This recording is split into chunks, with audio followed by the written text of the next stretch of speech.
ना पूछो कि मेरी मंजिल कहाँ है, अभी तो सफ़र का इरादा किया है। ना हारूंगा हौसला उम्र भर, ये मैंने किसी से नहीं खुद से वादा किया है। नमस्कार दोस्तों, मैं हूं आर.डी. प्रजापति और स्वागत करता हूं आप सबका स्टडी ऑन यूट्यूब चैनल के आज 10 जुलाई 2020 के करंट अफेयर्स के वीडियो में। दोस्तों, आज के करंट अफेयर्स की पीडीएफ आप हमारे टेलीग्राम चैनल से डाउनलोड कर सकते हैं, जिसकी लिंक आपको वीडियो के डिस्क्रिप्शन बॉक्स में मिल जाएगी। दोस्तों, अगर आप हमारे चैनल पर नए हैं और ये वीडियो देख रहे हैं तो प्लीज़ वीडियो को अंत तक देखिए। आपको वीडियो पसंद आता है तो लाइक करिए, शेयर करिए और स्टडी ऑन यूट्यूब चैनल को सब्सक्राइब करके बेल आइकन प्रेस कर लें ताकि आने वाली वीडियोज़ के नोटिफिकेशन आपको सबसे पहले मिल जाए। अब दोस्तों, चर्चा कर लेते हैं उस प्रश्न की जो हमने आपको पिछले वीडियो में पूछा था। किस राज्य के टूरिज्म बोर्ड ने इंतजार आपका अभियान शुरू किया है? तो मध्य प्रदेश के टूरिज्म बोर्ड ने इंतजार आपका अभियान शुरू किया है और ये सोशल मीडिया बेस्ड एक अभियान है, जिसके तहत जो पर्यटक स्थल है मध्य प्रदेश में उनके खूबसूरत तरीके से वर्णन करके और पर्यटकों को आकर्षित किया जा रहा है।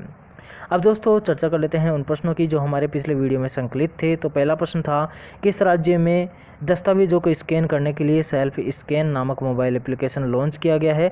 तो पश्चिम बंगाल में सेल्फ स्कैन नामक मोबाइल एप्लीकेशन दस्तावेजों को स्कैन करने के लिए लॉन्च किया गया है। अगला प्रश्न था, हाल ही में किस कंपनी ने युवाओं को डिजिटल कौशल प्रदान करने के लिए एनएसडीसी के साथ साझेदारी की है? तो माइक्रोसॉफ्ट ने जो युवा हैं उनको डिजिटल कौशल प्रदान करने के लिए, मतलब स्किल डेवलप करने के लिए युवाओं की, तो एनएसडीसी के साथ माइक्रोसॉफ्ट ने उसके साझेदारी की है। माइक्रोसॉफ्ट को बेसिक डिटेल चेक करें तो 4 अप्रैल 1975 को इसकी स्थापना हुई। फाउंडर थे बिल गेट्स और पॉल एलन। वर्तमान में माइक्रोसॉफ्ट के सीईओ हैं सत्या नडेला और हेडक्वार्टर है वाशिंगटन यूएस में। अब बात कर लेते हैं अगले प्रश्न की। तो हाल ही में अर्ल कैमरन का निधन हो गया है, वह कौन थे? तो अर्ल कैमरन जो है एक अभिनेता थे जो कि जिनका कि हाल ही में निधन हो गया है। आप जो फोटो में देख रहे हैं यह है अर्ल कैमरन। जेम्स बॉन्ड नामक एक फिल्म आई थी तो उसमें भी इन्होंने कार्य किया था। अगला प्रश्न था हमारा, हाल ही में अंतर्राष्ट्रीय वित्तीय सेवा केंद्र प्राधिकरण के पहले चेयरमैन के रूप में किसे नियुक्त किया गया है? तो इंजेति श्रीनिवास को अंतर्राष्ट्रीय वित्तीय सेवा केंद्र प्राधिकरण के पहले चेयरमैन के रूप में नियुक्त किया गया है। अगला प्रश्न था, किस बैंक ने 10 से 18 वर्ष की आयु के नाबालिगों के लिए भविष्य बचत खाता सेवा शुरू की है? तो फिनो पेमेंट्स बैंक लिमिटेड ने 10 से 18 वर्ष के जो नाबालिग हैं उनके लिए भविष्य बचत खाता योजना शुरू की है। अगला प्रश्न था, भारतीय कृषि अनुसंधान संस्थान कहाँ पर स्थित है, जिसके भवन का नाम स्वर्गीय डॉक्टर श्यामा प्रसाद मुखर्जी के नाम पर रखा गया है? तो भारतीय कृषि अनुसंधान संस्थान जो है वो झारखंड में स्थित है और उनका जो अभी हाल ही में एक भवन बना है जिसका नाम स्वर्गीय डॉक्टर श्यामा प्रसाद मुखर्जी के नाम पर रखा गया है। और अगला प्रश्न था कि 2020 F1 सीजन की पहली रेस का ऑस्ट्रियन ग्रैंड प्रिक्स 2020 खिताब किसने जीता है? तो जो मर्सिडीज़ के जो रेसर हैं जिनका नाम है वॉल्टेरी बोटास, तो उन्होंने जो है ऑस्ट्रियन ग्रैंड प्रिक्स 2020 खिताब जीता है। अगला प्रश्न था, विश्व बैंक ने भारत सरकार के नमामि गंगे कार्यक्रम में सहयोग के लिए कितने मिलियन डॉलर के ऋण समझौते पर हस्ताक्षर किए हैं? तो 400 मिलियन डॉलर के ऋण समझौते पर जो है विश्व बैंक ने भारत सरकार के साथ में समझौता पर हस्ताक्षर किए हैं, जो कि नमामि गंगे कार्यक्रम में सहयोग के लिए कार्य करेगा। अगला प्रश्न है, 8 जुलाई को किस राज्य में रयुतु दिनोत्सव या फिर किसान दिवस मनाया गया है? तो ये आंध्र प्रदेश में मनाया गया है रयुतु दिनोत्सव या फिर किसान दिवस। तो आपको पता है कि आंध्र प्रदेश के 14वें मुख्यमंत्री वाईएस राजशेखर रेड्डी के जन्म दिवस के उपलक्ष्य में आंध्र प्रदेश में 8 जुलाई को रयुतु दिनोत्सव या फिर किसान दिवस मनाया जाता है। अगला और लास्ट प्रश्न था हमारा कल का, OPEC यानी कि OFEC 16 नामक स्पाई सैटेलाइट किस देश द्वारा अंतरिक्ष में सफलतापूर्वक लॉन्च किया गया है? तो इजराइल के द्वारा OPEC 16 नामक जो स्पाई सैटेलाइट है वो लॉन्च किया गया है। इजराइल की बात कर लेते हैं एक बार। तो इजराइल की जो राजधानी है वो है यरूशलेम। प्रधानमंत्री बेंजामिन नेतन्याहू है, राष्ट्रपति रियूवेन रिवलिन है और इजराइल की मुद्रा है शेकेल। तो दोस्तों, आपको ये वीडियो कैसा लग रहा है ज़रूर से बताइए कमेंट बॉक्स में जाकर के और कमेंट करिए और कोई भी सजेशंस है तो ज़रूर दीजिए। आपको वीडियो पसंद आता है तो लाइक करिए और स्टडी ऑन यूट्यूब चैनल को अभी तक भी सब्सक्राइब नहीं किया है तो सब्सक्राइब कर लीजिए। अब दोस्तों, चर्चा करेंगे आज 10 जुलाई 2020 के करंट अफेयर्स के वीडियो में जो भी महत्वपूर्ण प्रश्न बनते हैं उनकी। पहला प्रश्न है, किस देश ने WHO से अलग होने के लिए संयुक्त राष्ट्र महासचिव को नोटिस भेजा है? तो अमेरिका ने WHO से अलग होने के लिए संयुक्त राष्ट्र महासचिव या फिर संयुक्त राष्ट्र को जो है एक नोटिस भेजा है और अमेरिका के राष्ट्रपति ट्रंप के नेतृत्व वाले प्रशासन ने WHO से संबंध समाप्त करने के उद्देश्य से संयुक्त राष्ट्र के जो महासचिव है उनको 6 जुलाई 2020 को एक संबंधित नोटिस भेजा है। WHO से सदस्यता समाप्ति की प्रक्रिया 1 वर्ष की होगी, क्योंकि इस दौरान कई कारकों के बीच में आने की संभावना है जिसमें डोनाल्ड ट्रंप के जो नेतृत्व वाले प्रशासन है उसका नियंत्रण नहीं होगा। अमेरिका में नवंबर 2020 में राष्ट्रपति चुनाव होंगे और अगर ट्रंप हार जाते हैं तो डेमोक्रेटिक पार्टी के जो उम्मीदवार है जो बिडेन, वो राष्ट्रपति चुने जाएंगे। तो उनकी घोषणा के अनुसार, क्योंकि जो बिडेन ने अभी हाल ही में घोषणा की थी कि अगर वे अमेरिका के राष्ट्रपति बनते हैं तो वे WHO के साथ में सदस्यता बनाए रखेंगे। संयुक्त राष्ट्र की बात करें तो संयुक्त राष्ट्र के महासचिव है एंटोनियो गुटेरस।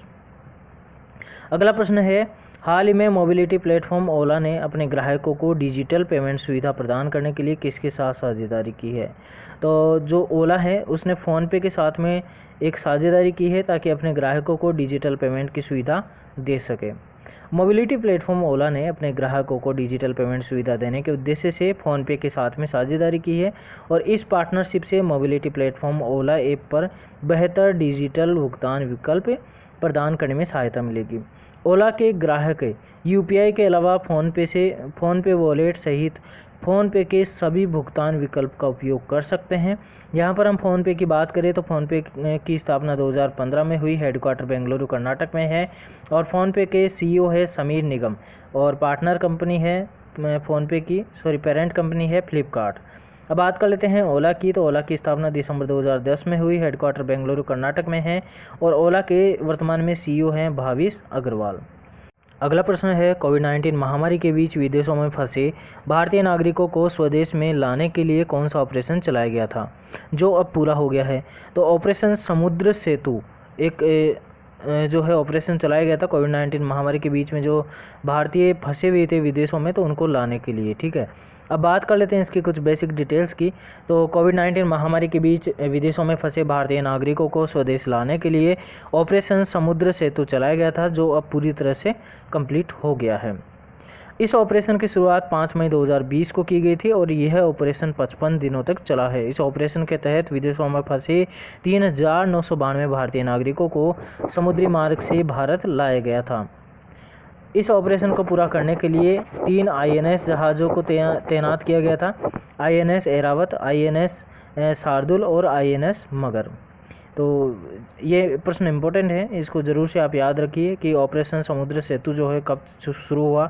सबसे पहली बात तो 5 मई 2020 को शुरू हुआ और किस उद्देश्य से? तो कोविड-19 महामारी के कारण जो विदेशों में फंसे हुए थे भारतीय नागरिक, उनको लाने के लिए चलाया गया था ये ऑपरेशन और इसके तहत जो है 3992 भारतीय नागरिकों को समुद्री रास्ते से भारत लाया गया।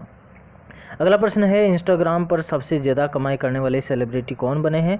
तो ड्वेन जॉनसन जो हैं, जो कि पहले रेसलर थे और अब फिल्म अभिनेता है, तो इंस्टाग्राम पर सबसे ज़्यादा कमाई करने वाले सेलिब्रिटी ड्वेन जॉनसन बन गए हैं और इन्होंने जो है वर्तमान में जो काइली जेनर थी इंस्टाग्राम पर सबसे ज़्यादा कमाई करने वाली सेलिब्रिटी, तो उनको उन्होंने पछाड़ दिया है और पहले स्थान पर कौन आ गए हैं? Dwayne Johnson.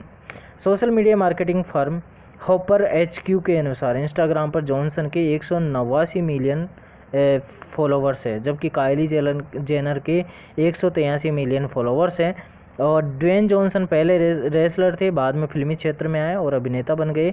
वे अपने फैंस के बीच में द रॉक के नाम से प्रसिद्ध हैं और दोस्तों उनकी एक ब्रांडेड पोस्ट करने से उन्हें $10,15,000 यानी कि लगभग 7.58 करोड़ रुपए की कमाई होती है। तो दोस्तों आप समझ सकते हैं कि इनकी कमाई कितनी होती है सिर्फ एक पोस्ट करने मात्र से, जो कि ब्रांडेड पोस्ट है उनकी अगर इंस्टाग्राम पे, तो उसकी कमाई होती है $10,15,000। ठीक है, इतनी कमाई इनकी हो जाती है। तो आप फोटो में देख रहे हैं, यह है ड्वेन जॉनसन जो कि इंस्टाग्राम पर सबसे ज़्यादा कमाई करने वाले सेलिब्रिटी बन गए हैं।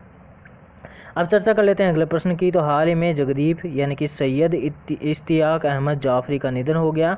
वह कौन थे? तो जगदीप जो हैं वो एक अभिनेता थे और साथ में कॉमेडियन भी थे दोस्तों। तो उनका हाल ही में निधन हो गया है। बॉलीवुड के दिग्गज अभिनेता और कॉमेडियन जगदीप का हाल ही में निधन हो गया है। वे सूरमा भोपाली के नाम से प्रसिद्ध थे और उनका वास्तविक नाम सैयद इश्तियाक अहमद जाफरी था। उन्होंने अमिताभ बच्चन के प्रसिद्ध फिल्म शोले, पुराण मंदिर और अंदाज अपना अपना जैसी कई प्रमुख फिल्मों में उन्होंने कार्य किया। सूरमा भोपाली की आखिरी फिल्म थी 2012 में जो आई थी, गली गली चोर, ये फिल्म आई थी और उसमें उन्होंने पुलिस कांस्टेबल का रोल किया था। तो आप फोटो में देख रहे हैं, आप ज़रूर से पहचान गए होंगे इनके फ़ोटो को देख करके कि इनका नाम सूरमा भोपाली है, जिनका हाल ही में निधन हो गया है और एक जो है बॉलीवुड अभिनेता थे। हमारा अगला प्रश्न है, क्लाइमेट एक्शन पर वर्चुअल मिनिस्ट्रियल बैठक में भारत का प्रतिनिधित्व किसने किया? तो यहाँ पर ऑप्शन बी सही है दोस्तों, प्रकाश जावड़ेकर जो हैं, जो कि भारत के केंद्रीय पर्यावरण मंत्री है प्रकाश जावड़ेकर, तो उन्होंने क्लाइमेट एक्शन पर वर्चुअल मिनिस्ट्रियल बैठक का प्रतिनिधित्व किया है भारत की ओर से।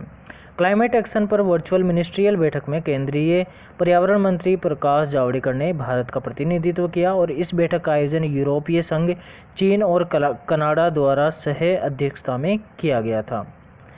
यह क्लाइमेट एक्शन पर वर्चुअल मिनिस्ट्रियल का चौथा संस्करण था और इस बैठक में सभी देशों द्वारा पेरिस समझौते के अनुरूप आर्थिक सुधार योजनाओं को क्रियान्वित करने के तौर तरीके और जलवायु परिवर्तन के खिलाफ समुचित कार्यवाही सुनिश्चित करने के लिए गहन विचार विमर्श किया गया था। अब चर्चा कर लेते हैं पेरिस समझौता क्या है।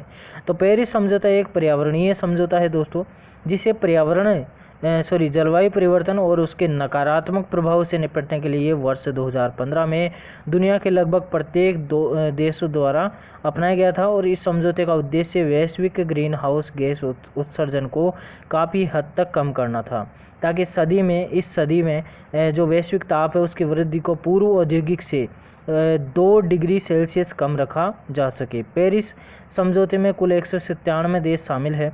सीरिया इस समझौते पर हस्ताक्षर करने वाला आखिरी देश था और भारत ने अप्रैल 2016 में औपचारिक रूप से इस समझौते पर हस्ताक्षर किए थे।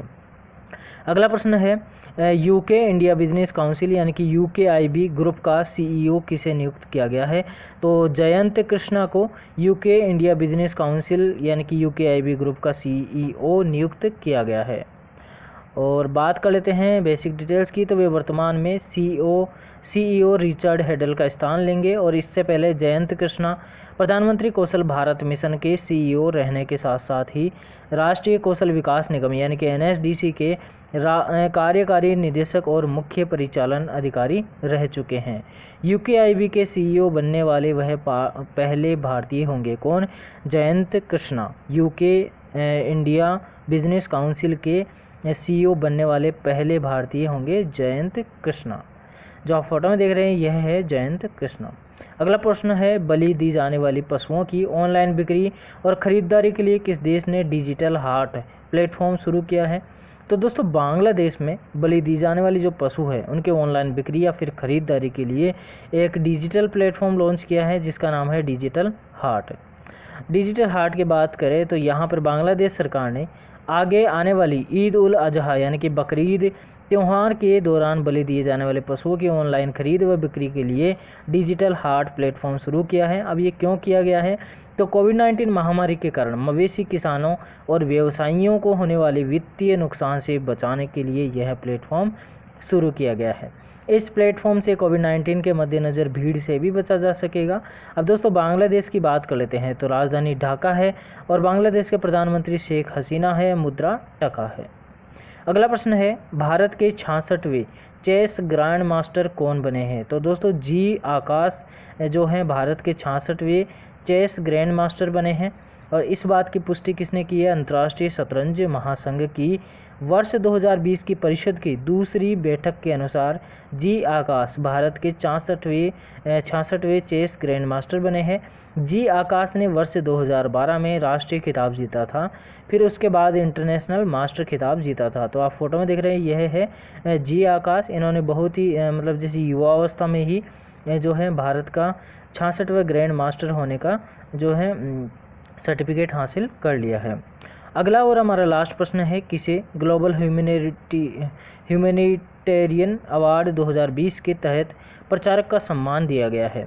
तो दोस्तों सचिन अवस्थी को ग्लोबल ह्यूमैनिटेरियन अवार्ड 2020 के तहत शीर्ष प्रचारक का सम्मान इनको दिया गया है। और बेसिक डिटेल्स को चेक करें तो नेशनल मीडिया क्लब के अध्यक्ष सचिन अवस्थी को प्रतिष्ठित global humanitarian award top publicist से नवाजा गया है और सचिन यह अवार्ड पाने वाले 35 देशों के उन 100 अवार्डियों में से एक है जिन्हें इसके लिए विश्व स्तर पर चयनित किया गया था। सचिन को यह अवार्ड कोसोवो गणराज्य के पूर्व राष्ट्रपति महामहिम फातमिर सेजदियू, नेपाल के पूर्व प्रधानमंत्री महामहिम माधव कुमार नेपाल और एंडालुसिया स्पेन के नेशनल असेंबली के अध्यक्ष पेड्रो आई अल्टामिरानो की उपस्थिति में लंदन में आयोजित एक वेबिनार यानी कि ऑनलाइन सेमिनार के जरिए प्रदान किया गया था। पवित्र गंगा को प्रदूषण मुक्त करने के उद्देश्य से हरिद्वार से वाराणसी तक 5 दिवसीय स्वच्छ गंगा जागरूकता यात्रा निकालने के लिए प्रधानमंत्री नरेंद्र मोदी भी सचिन अवस्थी की पत्र लिखकर प्रशंसा कर चुके हैं। तो मतलब उनके जो है समाज में अच्छे कार्य होने के कारण यह अवार्ड उनको दिया गया है, क्योंकि जो है समाज में अच्छी चीज़ों के वे प्रचारक रहे हैं। तो उनको ग्लोबल ह्यूमैनिटेरियन अवार्ड 2020 के जो शीर्ष प्रचारक है उसका सम्मान यानी कि टॉप पब्लिसिस्ट का जो सम्मान है उससे उनको नवाजा गया है। तो आप फोटो में देख रहे हैं यह है सचिन अवस्थी, जो कि नेशनल मीडिया क्लब के अध्यक्ष भी हैं। तो उनको यह अवार्ड दिया गया है। तो दोस्तों ये थे आज के करंट अफेयर्स। अब चर्चा कर लेते हैं उस प्रश्न की जो कि आपके लिए है। तो विश्व बैंक ने भारत सरकार के नमामि गंगे कार्यक्रम में सहयोग के लिए कितने मिलियन अमेरिकी डॉलर के ऋण समझौते पर हस्ताक्षर किए हैं? तो इस प्रश्न का आपको उत्तर कमेंट बॉक्स में देना है। अगला प्रश्न है आपके लिए, हाल ही में किस कंपनी ने युवाओं को डिजिटल कौशल प्रदान करने के उद्देश्य से NSDC के साथ साझेदारी की है? तो इस प्रश्न का उत्तर भी आप कमेंट बॉक्स में ज़रूर से दीजिए। तो दोस्तों ये थे आज 10 जुलाई 2020 के करंट अफेयर्स का जो इम्पोर्टेंट प्रश्न थे वो।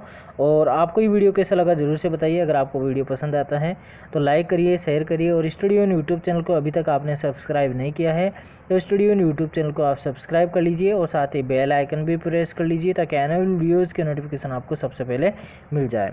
इसी के साथ में विदाई लेते हैं दोस्तों। Thank you so much. जय हिंद, जय भारत।